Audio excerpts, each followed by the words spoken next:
আসসালামু আলাইকুম। লিজাস কুকিংয়ে সবাইকে স্বাগতম। আমন্ত্রণ জানাচ্ছি আমার নতুন একটি এপিসোড দেখার জন্য। আজকে আমি তৈরি করব কলমি শাক আর ডিম দিয়ে ভীষণ মজার একটি নাস্তা রেসিপি।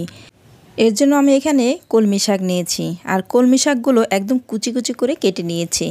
এবার এখানে অ্যাড করে দিচ্ছি পেঁয়াজ কুচি। পেঁয়াজ কুচি এখানে হাফ কাপ পরিমাণ দিয়েছি। দিয়ে দিচ্ছি রসুন কুচি। রসুন কুচি দিয়ে দিলাম 4-5 কোয়া। অ্যাড করে দিচ্ছি কাঁচামরিচ কুচি 4-5টি।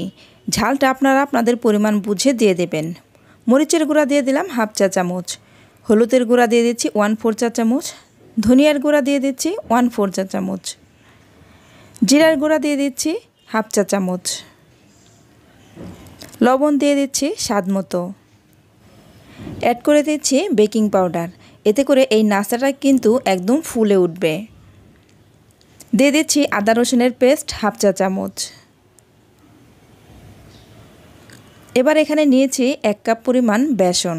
বেসন আমরা 1 কাপ পরিমাণ নিয়েছি, যতটুকু লাগে ততটুকু দিয়ে দেব। এখান থেকে আমি কিছুটা পরিমাণ বেসন এখানে অ্যাড করে দিলাম। এবার ওই সব কিছু একসাথে হাত দিয়ে মাখিয়ে নিচ্ছি। আর অবশ্যই কিন্তু এই কাজটা হাত দিয়েই করতে হবে। আর অবশ্যই একটু ভালো করে লক্ষ্য করে দেখবেন আমি ঠিক কিভাবে এটাকে মাখিয়ে নিচ্ছি। তো আমি মিক্স করে নিয়েছি। মিক্স করে নেওয়ার পর এবার এখানে অ্যাড করে দিচ্ছি একটি ডিম। ডিম দিয়ে ভালো করে মাখিয়ে নিতে হবে। আর ডিমটা কিন্তু অবশ্যই দিতে হবে, এই ডিমটা কিন্তু মিস করা যাবে না। আজকের এই নাস্তাটির মেন উপকরণ হচ্ছে ডিম, সেজন্য ডিমটা কিন্তু অবশ্যই দিতে হবে। আর এই ডিমটা দিলে কিন্তু এই নাস্তাটা খেতে ভীষণ ভালো লাগে।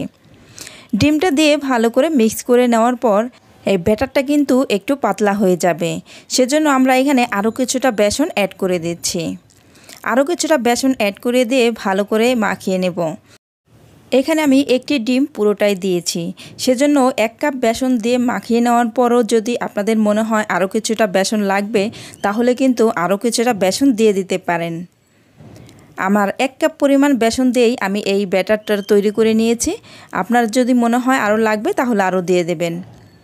আমার ব্যাটারটা কিন্তু তৈরি হয়ে গিয়েছে। ব্যাটারটা ঠিক এরকম হবে, একেবারে শক্তও হবে না, আবার একেবারে পাতলাও হবে না, ঠিক এরকম হবে ব্যাটারটা। আমি একটু কাছ থেকে আপনাদেরকে দেখিয়ে দিলাম।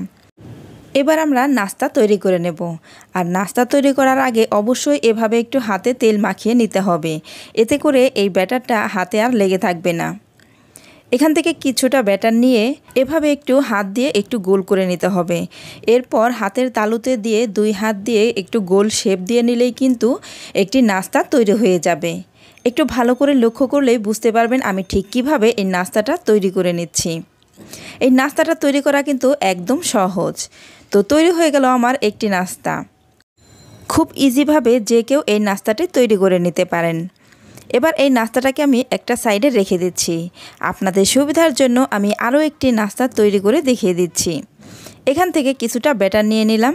কিছুটা ব্যাটার নিয়ে এবার হাতে একটু মুঠো করে গোল করে নিচ্ছি।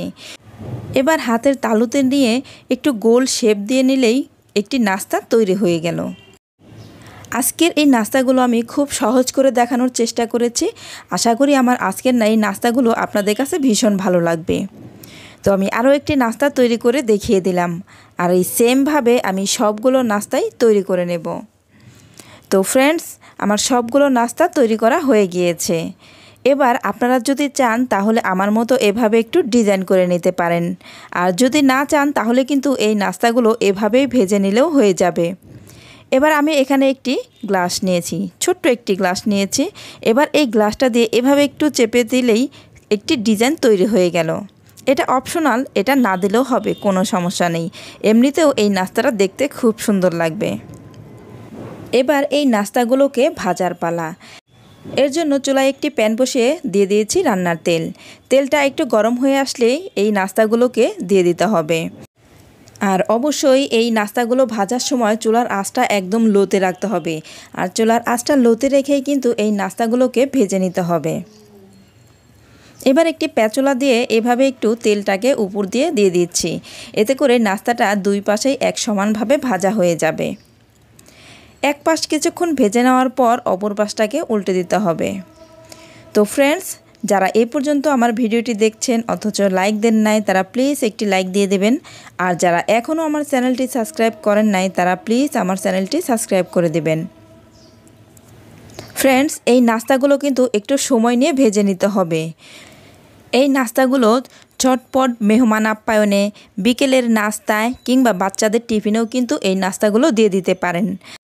আর এই নাস্তাটা ভালো করে ভেজে আপনারা 1 সপ্তাহ পর্যন্ত ঘরে সংরক্ষণ করে রেখে খেতে পারেন। নাস্তাগুলো কিন্তু ভেজে নেওয়া হয়ে গেছে, দেখতেই পাচ্ছেন ফ্রেন্ডস, খুব সুন্দর একটা কালার চলে আসছে। এবার এই নাস্তাগুলোকে আমি তুলে নিচ্ছি। এর চেয়ে বেশি আর ভাজার কোনো প্রয়োজন নেই। আমি যেহেতু অনেকটা সময় নিয়ে ভেজেছি সেজন্য এই নাস্তাগুলো কিন্তু একদম মুচমুচে হয়ে গিয়েছে। এবার এই নাস্তাগুলোকে তুলে এভাবে তেলটা ঝরিয়ে নিতে হবে।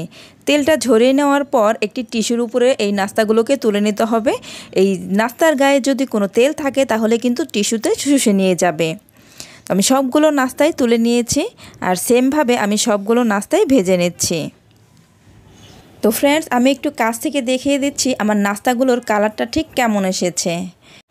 এবার আমি নাস্তাগুলোকে সার্ভ করে দেখিয়ে দিচ্ছি। তো ফ্রেন্ডস, আমার আজকের রেসিপিটি আপনাদের কাছে কেমন লেগেছে অবশ্যই আমাকে কমেন্ট করে জানাবেন। আর একবার হলেও এই রেসিপিটি বাসায় ট্রাই করে দেখবেন, আমার বিশ্বাস আপনাদের সবার কাছে ভীষণ ভালো লাগবে। আর যারা একেবারে নতুন রাঁধুনি, আশা করি আমার আজকের রেসিপিটি তাদের কাজে আসবে। এরকম আরও নতুন নতুন রেসিপি পেতে আমার চ্যানেলটি সাবস্ক্রাইব করে আমার পাশেই থাকবেন। তো আজ এই পর্যন্তই, পরবর্তী পর্বে আবার দেখা হবে।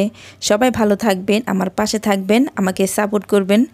আল্লাহ হাফেজ।